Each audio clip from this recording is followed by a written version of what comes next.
මේ corona virus මිනිස්සු මෙරුණාම corona virus காரணமாக மரணித்தவர்களின் உடல்களிலிருந்து வைரஸ் பரவுமா அல்லது வைரஸ் நிலத்தடி நீரில் கலக்குமா என்ற பிரச்சனை இருந்தது. இந்த விடயம் தொடர்பில் அரசியல் இன்றி நிபுணர் குழுவின் அறிக்கை ஏற்றுக்கொள்வோம் என்று ஜனாதிபதி, பிரதமர் மற்றும் எதிர்க்கட்சி தலைவர் ஆகியோர் கூறினர். எனினும் தற்போது உடல்களை அடக்கம் செய்ய முடியும் என்பதற்கான வழிகாட்டியை நிபுணர்கள் வழங்கியுள்ளனர். அதனை முன்னாள் ஜனாதிபதிகள், தற்போதைய ஜனாதிபதி, சிரேஷ்ட அரசியல்வாதிகள், குறிப்பாக எமது சகோதர சிங்கள மக்கள் ஏற்றுக்கொள்கின்றனர். எமது கொரோனா சட்டம் 222 தகனம் செய்யவும் அடக்கம் செய்யவும் முடியும் என்று குறிப்பிடப்பட்டுள்ளது. அது எமது சட்டங்களில் ஒன்று.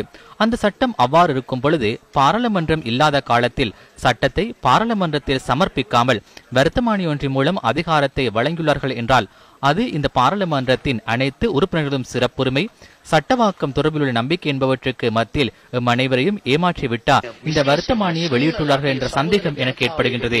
எனினும் அது பாராளுமன்றத்தில் ஒழுங்கு பத்திரத்தில் உள்வாங்கப்படவில்லை. எனவே அந்த வர்த்தமானியை உடனடியாக ரத்து செய்ய வேண்டும் என நான் நினைக்கின்றேன். அது சட்டத்துக்கு முரணாக உள்ளது.